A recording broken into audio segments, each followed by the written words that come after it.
Hello friends, আজকের video আমার লাইফের one of the best video হতে চলেছে।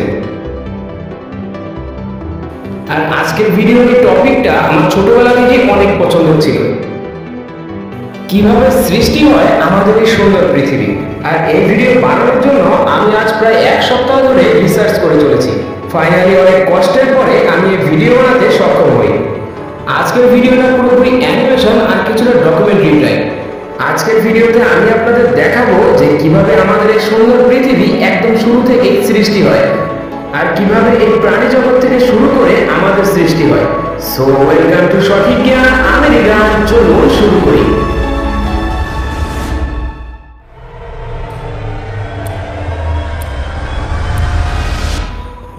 প্রায় 500 কোটি বছরের আগে আমাদের মিল্কি ওয়ে গ্যালাক্সি সংঘর্ষিত হয় পাশের একটি ড্রাফট গ্যালাক্সির সাথে।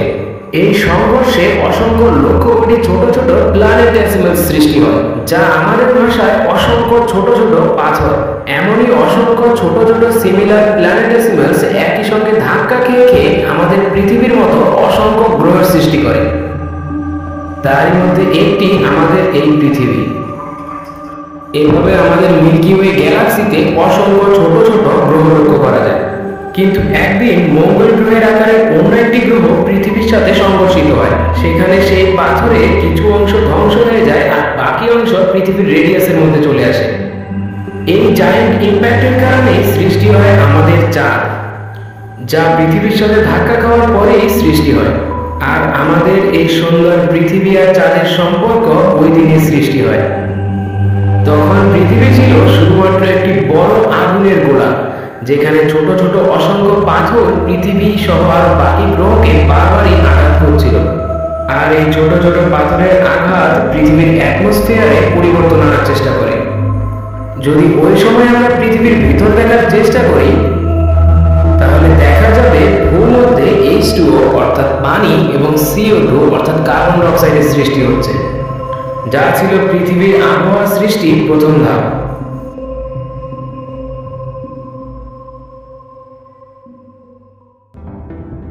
তখনই পৃথিবীর গরম আগুনের লাভা আমাদের পৃথিবীর বুক ফেটে বাইরে আসার চেষ্টা করছিল।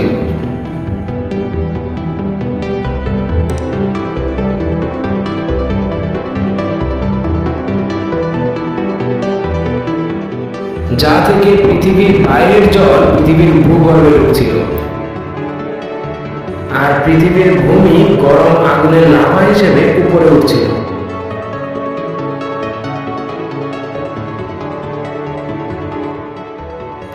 তখন পৃথিবীর বাইরের দিকে একটি ম্যাগনেটিক ফিল্ড সৃষ্টি হয়, যে জিওম্যাগনেটিক ফিল্ড পৃথিবীর সারফেসকে কসমিক রে থেকে বাঁচাতো। প্রায় লক্ষ কোটি বছর ধরে পৃথিবীতে বৃষ্টি চলতেই থাকে আর সম্পূর্ণ পৃথিবী জলে ঢেকে যেতে শুরু করে। আর এই জলেই সৃষ্টি হয় জীবনের প্রথম ধাপ, যেখানে হাইড্রোজেন, অ্যামোনিয়া আর মিথেন মিশে অ্যামাইনো অ্যাসিড সৃষ্টি করে। অন্যদিকে পৃথিবীর ভূপৃষ্ঠে ফ্যাটি অ্যাসিডের অস্তিত্ব লক্ষ্য করা যায়।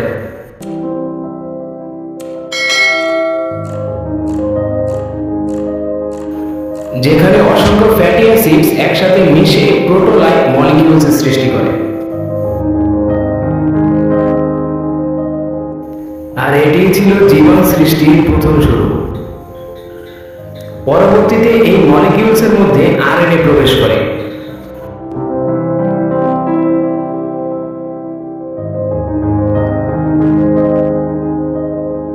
প্রায় 400 কোটি বছর আগে পৃথিবীর জলস্তর প্রচন্ড পরিমাণে টক্সিক হয়ে যায়। আর এর কারণে অসংখ্য সংখ্যক প্রোটোলাইফ মারা যায়। শুধুমাত্র কিছু সংখ্যক প্রোটোলাইফই বাঁচতে পারে, যারা পরিবেশের সঙ্গে লড়াই করে জিততে পেরেছিল।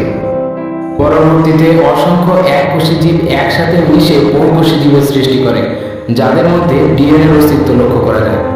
ডিএনএ, যা এক প্রজন্ম থেকে অন্য প্রজন্মে বংশগতির ধারক হিসাবে কাজ করে।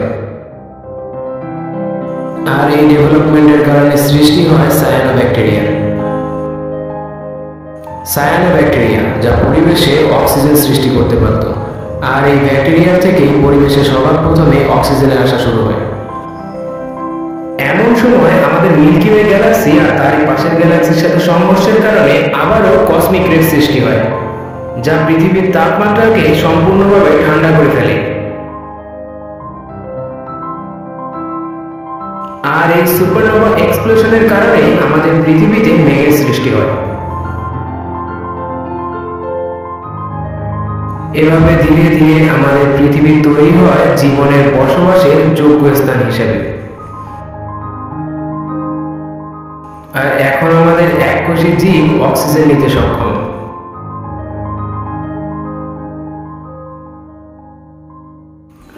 যার কারণে ডিএনএ এখন বেশি সংখ্যক ইনফরমেশন নিতেও সক্ষম হচ্ছে।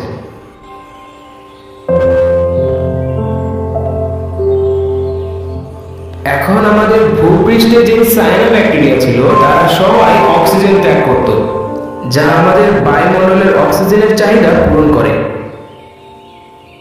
অন্যদিকে বারবার লক্ষ কোটি বছর পর পর হওয়া সুপারনোভা এক্সপ্লোশন আমাদের পৃথিবীকে একবার বরফে ঢেকে ফেলে তো আবার বরফ গলিয়ে ফেলে। এভাবে কয়েকশো লক্ষবার সুপারনোভা এক্সপ্লোশন হওয়ার পর আমাদের পৃথিবীর ভূপৃষ্ঠে উদ্ভিদের সৃষ্টি হয়।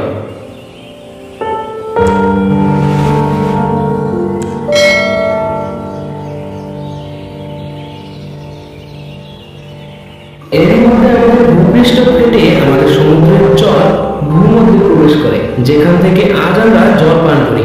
আর অন্যদিকে আমাদের ভূপৃষ্ঠ আরো উপরে উঠতে থাকে।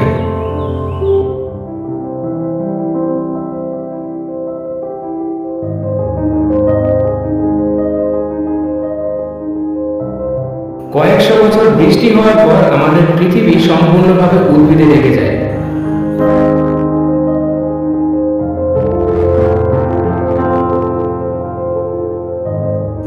এবার সমুদ্রের গভীরে কিছু চলতে সক্ষম এমন জীবের অস্তিত্ব দেখা যায়।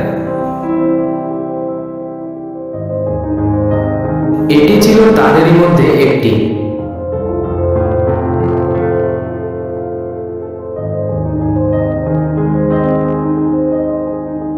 সমুদ্রের মধ্যে লক্ষ কোটি প্রজাতির জীবের সৃষ্টি হয়, যারা শুধু সমুদ্রেই বসবাস করত। আর এখনো পর্যন্ত জীবের অস্তিত্ব শুধুমাত্র এই জলস্তরেই দেখা যেত।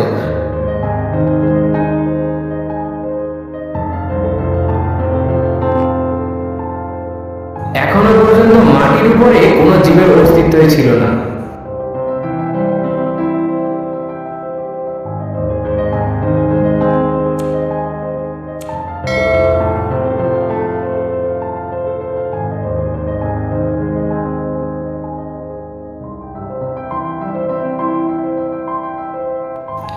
ভূপৃষ্ঠের মাটি পরিবর্তিত হতে থাকে আর সমুদ্রের জল কমতে থাকে।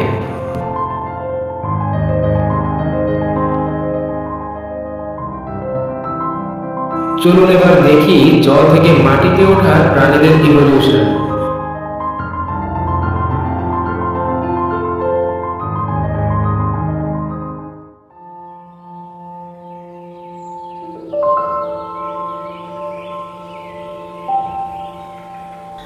যেখানে হাইকোস্থাস থেকে পিকাইয়া, আবার পিকাইয়া থেকে ডিপেনাসপিস, ডিপেনাসপিস থেকে কৈলাসেন্থ, আর এভাবে একের পর এক প্রজাতির বিবর্তন চলতেই থাকে।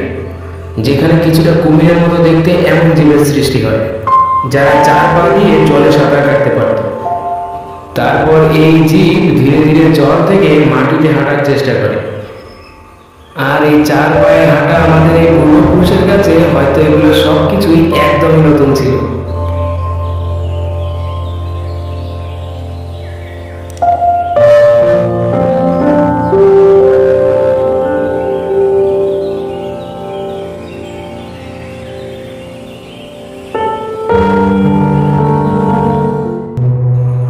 এর মধ্যে আমাদের সোলার সিস্টেম নেবুলার মধ্যে দিয়ে অতিক্রম করছিল।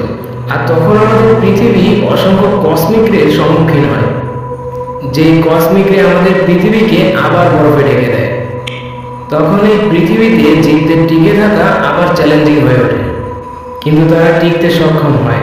আর ম্যামেলস আর রেপ্টাইলসরা এই গরম তাপমাত্রাতেও টিকতে সক্ষম ছিল, আর তাই তারা জলস্তরের বদলে ভূপৃষ্ঠের উপরেই বসবাস করতে শুরু করে। এর থেকেই শুরু হয় আমাদের পৃথিবীর মাটির উপরে থাকা প্রথম জীবের অস্তিত্ব।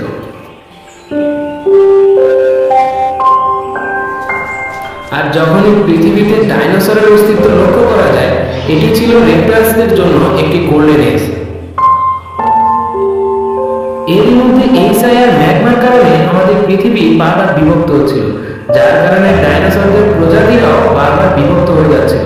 আর এতে বিভিন্ন প্রজাতির ডাইনোসরদের সৃষ্টিও লক্ষ্য করা যায়, যাতে এক প্রজাতির ডাইনোসর অন্য প্রজাতির থেকে একদম আলাদা ছিল।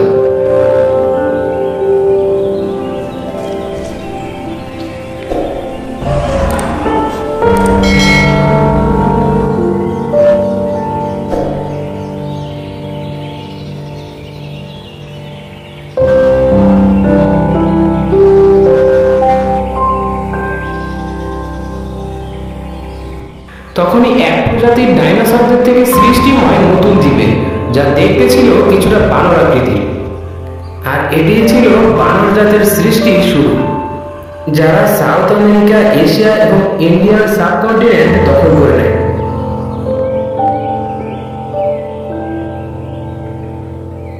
ফাইনালি ভূপৃষ্ঠ সমর্ষিত হয় একটি বিরাট বড় মেটিওরাইটের সাথে। 10 কিলোমিটারের দৈর্ঘ্য বিশিষ্ট এই মেটিওরাইট সম্পূর্ণ পৃথিবী থেকে ডাইনোসরদের অস্তিত্ব একদম শেষ করে দেয়। এটি ইতিহাসের জন্য একটি বিরাট বড় পরিবর্তন। ফাইনালি ডাইনোসররা এই পৃথিবী থেকে চিরকালের মতোই শেষ হয়ে যায়। তখন গুহার নিচে বেঁচে থাকতে পারত কিছু ইঁদুর আকৃতির রেপ্টাইলস আর কিছু অন্য প্রজাতির বানর, যারা পরবর্তীতে পৃথিবীর আবহাওয়ার পরিবর্তন হিসেবে নিজেদের পাল্টে দেয়। আর সৃষ্টি হয় বিভিন্ন প্রজাতির ভিন্ন ভিন্ন বানর। মানব জাতির মধ্যে কিছু অন্যরকম বৈশিষ্ট্য ছিল, যা তাদেরকে অন্য জীবদের থেকে আলাদা করে তুলত। আর তারাই ছিল সৃষ্টির সবচেয়ে সেরা জীব। তাদের ক্ষমতা ছিল ভাবার, অনুভূতি করার, কোনো কিছু মনে করার আর কোনো কিছু ইমাজিন করার। তাদের বুদ্ধি ধীরে ধীরে বাড়তেই থাকে। আর ধীরে ধীরে সৃষ্টি হয় আমাদের এই হিউম্যান সিভিলাইজেশন। তারা ধীরে ধীরে আফ্রিকা থেকে পৃথিবীর চারদিকে ছড়াতে শুরু করে। North America, south America, Asia সব জায়গাতেই তাদের যোগাযোগ সৃষ্টি হয়। এভাবে সৃষ্টি হয় পরিবহন ব্যবস্থা। প্রয়োজন পৃথিবীর সব মানুষকে একত্রিত করে তোলে। আর এত লম্বা ঘটনার পর আজ পৃথিবীতে মানব জাতির অস্তিত্ব। ভাবতেই অবাক লাগে, তাই না? কিভাবে পৃথিবীর সৃষ্টি হলো, কিভাবে জীবের সৃষ্টি হলো, আর আজ কিভাবে ইভলিউশনের কারণে আমরা পৃথিবীতে, যেখানে আমাদের এই সুন্দর পৃথিবী এত কিছু শুরু হয় শুধুমাত্র একটি শূন্য থেকে। জানি না আপনি এই বিষয়ে কি ভাবেন, কিন্তু এইসব চিন্তা সবসময় আমার মাথায় ঘুরতে থাকে। আপনি যদি বর্তমান থেকে পৃথিবীর ভবিষ্যৎ পর্যন্ত কি কি হবে, আর পৃথিবীর ধ্বংস কিভাবে হবে, আর কিভাবেই বা এই সব কিছু ধ্বংস হয়ে যাবে, এই বিষয়ে ভিডিও চাইলে নিচে কমেন্ট করে অবশ্যই জানাবেন।